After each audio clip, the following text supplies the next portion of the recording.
ساڵانە بە تایبەتی لەم وەرزە حکوومەتی هەرێمی کوردستان لە ڕێگەی وەزارەتی کشتتوکاڵ و سەرچاوەکانی ئاوەوە بنەتۆ بەسەر دووچارانە دابش دەکات بە نرخی پاڵپشتی کراو ئەمەش وەک پاڵپشتی و هاندانێکە بۆ جوتیاران بە تایبەتی لەم چەند ساڵی دواییدا بەهۆی وشکە ساڵی و وەخەرجیەکان کە زیادی کردووە جوتیاران هەندێکیان زیانی زۆریان بەردەکرد و هەندێکیان خەرجەکانیان دەست ناکەوێتەوە لە فرۆشتنی بەرهەمەکانیان بۆیە لە ئێستاوە وەزارەتی کشتتوکاڵ و سەرچاوەکانی ئاو لە هەفتەی داهاتووەوە لە راپۆرتەکە باسی کرد کە دەست بە دابشکردنی بنەتۆ دەکرێت بۆ قسەکردنی زیاتر لەسەر ئەم بابەتە ڕێژین سدیق بەڕێبەری بەرهەمهێنان و پەسەندکردنی بنەتۆ لە وەزارەتی کشتتوکاڵ و سەرچاوەکانی ئاو کاک ڕێژین زۆر بەخێربەی ساڵانە ئێوە چەند بنەتۆ دابش دەکەن لە هەرێمی کوردستان؟ زۆر سپاس بەم دەرفەتە ئەگەر حسابی بکەین ئەو سێ چوار ساڵەی کۆتایی ئێمە ساڵی پارتوانیمان 5,000 تۆن بنەتۆ دابش بکەین بەسەر دووچاران عینەن بە نرخی پاڵپشت ساڵی 2020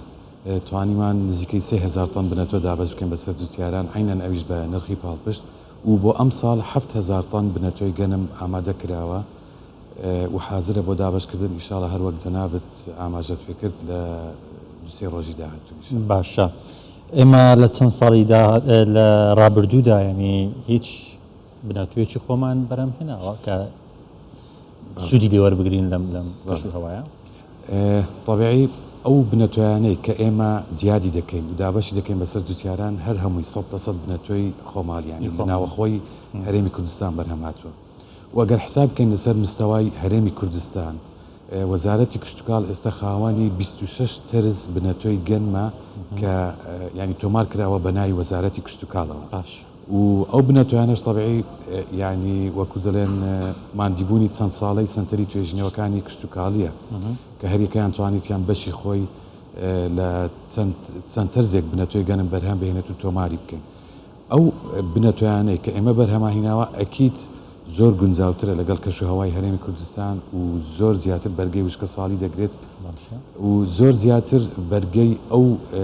دەرد و نەخۆشیان دەگرێت کە لە هەرێمی کوردستان بەربڵاوە. ئەو نرخی کە داتان ناوە بۆ هەر تۆنێک 800,000 دینار بەڵام ملیۆنێک و 14,000 دینار لەسەر ئێوە دەکەوێت لەسەر ئەو دامەزراوەی کە بنەتۆیەکەی بەرەم هێناوە ئەنی نرخەکەی باشە بۆ جوتیاران؟ زۆر کەس ئەو پرسیارەی کرد بەڵام ئەمە ئەو ساڵ ئەو بنەتۆی کە بەرهەمان هینابوو بەواستا ینی بەواستای جوتیارەکان جوتیاری بەرهەمهێن هەر تەنی بە 880,000 لێمان کڕیتەوە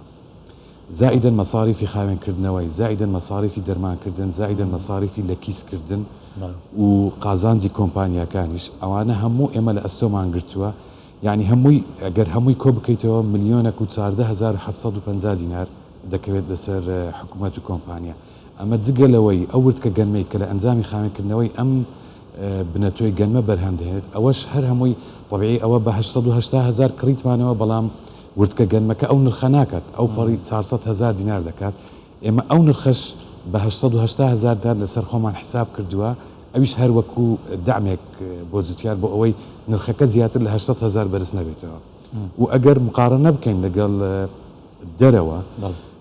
هیچ بنەتۆیەکی هاوردە نرخی لە 1 ملیۆن دینار کەمتر نییە هیچیان ینی بەبێ هیچ ئیسیفناک لە خراپترینیان هەتا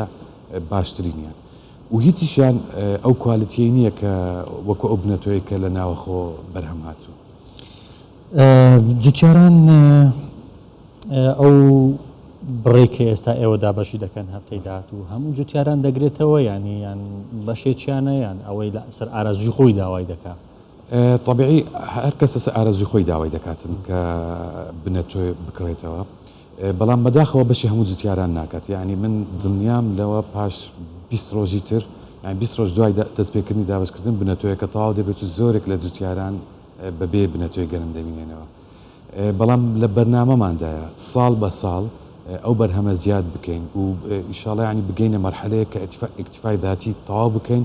و بتوانین پێداویستی ناو خۆپڕ دەکەنەوە ئەکید بەدڵنیایی بۆ بڕێکە ئێستا هەیە نەخێر بەڵام ساڵ بەنیازن چەند دابش بکەن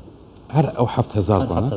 زائیدەن 387 تۆن بنەتۆی گەنم لە سنتەری توێژینەوەکان بەرهەم هاتووە ئەوانیش بە نەفسی نرخ دابش دەکرێت بەسەر باش بۆ نمونە جوتیارێک ئەم بنەتۆی ئێوەی دەست نەکەوت یاخود بەری نەکەوت بەڵێ. شوێ لێنی خۆی لە حالەتی طبیعی ئەگەر جوتیارەکان دەتوانین تەقسیمی سەر سێ بەش بکەین بەشێک لە جوتیارەکان بنەتۆی خۆیان هەڵدەگرنەوە بۆ ساڵی ئاینە دەچێنەوە بەشێکیان اعتیمادی کولیان لەسەر حکوومەتە ئەو بنەتۆی کە بەدەعم دابەش دەکرێت استیفادە لە ئەو دەکەن بەشێکی کەمیشیان هەیە بنەتۆی هاوردە ئەوەی کە تاجرەکان هاوردەی دەکەن لە دەرەوەی هەرێم بۆ ناوەی هەرێم ئەو اعتیمادیان لەسەر ئەو بنەتۆی ئەو دەکردن و دەیچێنن جاوا باشەوەی هاوردە ئەمە بەجێرەی ئەو توێژینەوانەی کە کردومانە توێژنەوەی تاقیگەی بۆ دەکەن ئەکید بە دڵنیا چونکە هیچ بنەتۆیەک لە ینی تۆمار ناکرێت ئەوەی کە ئێمە بەرهەمی دەهێنین لە ناوەخۆ کە بە ناوی خۆمان تۆمارمان کردو یان هەر لایەنە چتر بێتن تۆمار ناکرێت ئەگەر هاتوو لە تاقیکردنەوە سەر نەکەوت بەسەر بنەتۆیەکانی تردا ینی ئەو 26 زۆر بنەتۆیی کە ئێمە تۆمارمان کردەوە بە ناوی وەزارەتی کشت و کاڵ هەر هەمویان لە تاقیکردنەوەکان سەرکەوتوو بوون بەسەر بنەتۆیەکانی تر سەرەتا باسیەوەت کرد کە بنەتۆتان پەرە پێداوە بەڵێ ئەو جیاوازێتی لەگەڵ بنەتۆکانی ڕابردووکە هەبوون لە هەرێمی کوردستان طبیعی ینی ڕێگەی پەرەپێدانی یان بەرهەمهێنانی بنەتۆی گەنم جیاوازن ئێمە تاوەکو پێش چەند ساڵێک ئێستاش اعتیمادمان لەسەر وەیە بنەتۆ بە ڕێژەیەکی زۆر کەم لە منەظەماتی دووەلی وەکو ئیکاردا و سمیت و ئەوانە دەهێنین و لە لای خۆمان توێژینەوەی لەسەر دەکەین و زیادی دەکەین بەڵام بۆ ساڵی پار طبیعیەوە بۆ یەکەم جارە لەسەر مستەوای کوردستان دوو بنەتۆمان تۆمار کرد کە لە ناوەخۆ بەرهەمان هێنا بۆ بەڕێگای تەهجینات ئەوەیان تاقیکردنەوەشمان لەسەری کردێت تەنها بە 300 ملم باران بارین نزیکی 800 کیلۆگرام ئینتاجی هەبووە لە یەک دۆرم ئەو زۆر باشە بەڵێ ینی لە بشکە ساڵی جوتیاران ڕزگار دەکەن بەتەکیید باشە جگە لە بنەتۆ پاڵپشتی دیکەتان هەیە بۆ جوتیاران تایبەتی لە مەرز ئێمە دوو ساڵی ڕابردوو قڕکەرمان بەبێ بەرامبەر دابش کرد بەسەر جوتیاران هەر لەسەر پارەی 2 لە 100 بنەتۆ بۆ ئەم ساڵیش خوا نەخواستە یعنی ئەمە دوعا دەکەین کە نەبێت بەڵام خوا نەخواستە ئەگەر تووشی هەر دەرد و یان تووشی مێری و سن و چی ساڵە بووین ئەکیت بەبێ بەرامبەر قڕکەر دابش دەکرێت بەسەر جوتیاران جگەلەوە بۆ ئەم ساڵ عینەن ئەوەش هەر یەکەم ساڵە ینی لە تاریخی هەرێمی کوردستان و لە حکوومەتی عێراقیش ئەو شتە نەبووە لەیبڵی تایبەتمان دروست کردووە بە بنەتۆی گەنم ئێستا هەر گوشێکی بنەتۆ کە دابش دەکرێت لەسەر جوتیاران لەیبڵێکی تایبەت بەخۆی لەسرە ئەو لێبڵە هەموو مواسەفاتەکانی بنەتۆیەکەی لەسرە ساڵی بەرهەمهێنانی لەسرە و لۆت نمبەرێکی خاصی خۆی لەسرە کە بە هیچ شێوەیەک قابلی تەزوید نییە بەڵێ دەستان خۆشبی ڕێژین سدیق بەڕێبەری بەرەمێنان و پەسەندکردی بنەتۆ لە وەزارەتی کشت و کاڵ و سەرچاوەکانی ئەو زۆر سپاس زۆر سپاس فێربێت